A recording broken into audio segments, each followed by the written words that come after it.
आइए दोस्तों, आज हम आपको भारतीय इतिहास की एक ऐसी रानी के बारे में बताते हैं जिसके आगे मुगलों को भी अपनी नाक कटानी पड़ी थी। दोस्तों कुछ इंटरेस्टिंग बताएंगे, बस इस चैनल को सब्सक्राइब जरूर कर लें। दोस्तों ये कहानी शुरू होती है महारानी कर्णावती के पति और गढ़वाल के राजा महिपाल शाह की असमय मृत्यु के बाद से। राजा महिपाल ने वर्ष 1622 में राजा श्याम शाह के अलकनंदा में डूबकर मर जाने के बाद गद्दी संभाली थी। बहादुर और योद्धा माने जाने वाले महिपाल ने मुगलों की सत्ता को चुनौती देने के अलावा तिब्बत जैसी मुश्किल भूमि पर 3 बार आक्रमण किया था। 9 वर्षों तक राज करने के बाद 1631 में रणभूमि में ही उनकी मौत हो गयी। तब उनका बेटा पृथ्वी पर शाह था, कुल 7 वर्ष का। जाहिर सी बात है, राजकाज संभालने का जिम्मा उत्तराखंड की रानी कर्णावती के हिस्से आए। हिमाचल के एक राज परिवार से ताल्लुक रखने वाली रानी कर्णावती को शासन करने की कला घुट्टी में पिलाई गई थी। उन्होंने देहरादून और मसूरी जैसी जगहों के अलावा समूचे राज्य में कृषि और सामाजिक कल्याण के अनेक कामों को अंजाम दिया। लेकिन तब किसी राज्य में स्त्री द्वारा शासन किए जाने को बहुत बड़ी कमजोरी समझा जाता था। ऐसे में राज्य का शत्रु की निगाहों से बच पाना बहुत मुश्किल हो जाता था। बताया जाता है कि तत्कालीन राजा कुमाऊनी राजा बाज बहादुर चंद के मुगलों से बड़े अच्छे संबंध थे। उनके कांगड़ा में नियुक्त मुगल अधिकारी नजाबत खान ने कहा कि गढ़वाल पर आक्रमण करने का इससे बेहतर मौका फिर न मिलेगा। बाज बहादुर ने यह भी वादा किया कि वो और सिरमौर के राजा उस आक्रमण में मुगलों का साथ देंगे। यह बात नजाबत खान को जम गई। उसने मुगल बादशाह शाहजहां को आक्रमण के लिए तैयार कर लिया। 30,000 सैनिकों को लेकर नजाबत खान ने गंगा नदी पार किया और देहरादून के पास रायवाला नामक जगह पर अपने खेमे गाड़े। यह बात है वर्ष 1635 की। रानी कर्णावती तक मुगल बादशाह का संदेश भेजा गया, या तो 10 लाख रुपए का नजराना पेश करो या तो फिर बड़े आक्रमण के लिए तैयार हो जाओ। भाग्यवश रानी के दरबार में माधो सिंह भंडारी, दौलत बेग और बनवारी दास जैसे अनुभवी सलाहकार मंत्री थे। उन्हें मुगल आक्रमण की पल पल की खबर थी। रानी ने अपने इन सलाहकारों के कहने पर 1 लाख रुपए तुरंत देकर बाकी रकम शीघ्र ही देने का वादा कर दिया।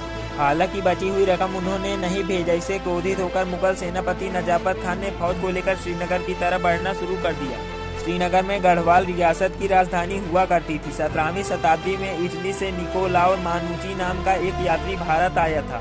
उसने तत्कालीन मुगल इतिहास पर एकाधिक बड़े ग्रंथ भी लिखे हैं। एक जगह उसने कर्णावती और मुगलों के संघर्ष की कथा को विस्तार से बयां किया है। मुगल सेना ने जैसे जैसे शिवालिक की तलहटी से ऊपर पहाड़ों की तरफ चढ़ना शुरू किया, उसका सामना छापामार गुरिल्ला शैली के आक्रमण करने वाले गढ़वाली सैनिकों से देवप्रयाग के नीचे शिवालिक की पहाड़ियों के बीच छिपे असंख्य चिट्ठियों में छिपे इन सिपाहियों ने मुगल सेना की नाक में दम कर दिया। जब समूची मुगल फौज पहाड़ियों के बीच अच्छी तरह से घिर गई तो रानी कर्णावती के आदेश पर दोनों तरफ के रास्ते बंद कर दिए गए। ऐसी स्थिति आई कि मुगल सैनिक न ऊपर जा सकते थे और न ही नीचे। खुद को इस संकट में पाकर सेनापति नजाबत खान ने शांति प्रस्ताव भेजा, लेकिन रानी ने इसका जवाब दिया कि ये प्रस्ताव भेजने में तुमने देर कर दी। उधर मुगल शिविर में रसद की कमी हो गई थी। चारों तरफ अफरा तफरी का माहौल बनने लगा था। यह देखकर नजाबत खान ने रानी से इजाजत मांगी कि वह रास्ते खोलकर उसे अपनी सेना वापस ले जाने दे। रानी चाहती तो एक एक मुगल सैनिक को मौत के घाट उतार सकती थी, लेकिन उन्होंने ऐसा नहीं किया। उन्होंने इसके बजाय मुगलों को ऐसा सबक सिखाया जिसे तारीख में हमेशा याद किया जाए। रानी कर्णावती ने नजाबत खान को एक संदेश भिजवाया कि वो चाहे तो अपने सैनिकों को वापस ले जा सकता है, लेकिन उसके लिए उसके सैनिकों को अपनी नाक कटानी होगी। उन्हें जीवन दान देने के बदले रानी ने उनसे उनकी इज्जत मांग ली थी। खुद को विकट परिस्थितियों में फंसा देखकर शाहजहां के सैनिकों ने अपनी जान बचाने के लिए आत्मसमर्पण कर दिया और उन्होंने अपने हथियार डाल दिया और अपनी नाक कटवाकर वापसी का रुख किया। निकोलाउ मानुची ने आगे बताया है कि इस घटना से शर्मसार होकर बादशाह शाहजहां ने फैसला किया कि वह फिर कभी गढ़वाल पर आक्रमण नहीं करेंगे। उधर उनके नकटे सेनापति नजाबत खान को अपनी हार से इतनी शर्मिंदगी हुई कि उसने रास्ते में ही आत्महत्या कर ली। इस घटना के बाद से ही महारानी कर्णावती को नकटी रानी यानी कि दुश्मन की नाक काटने वाली रानी के नाम से जाना जाने लगा।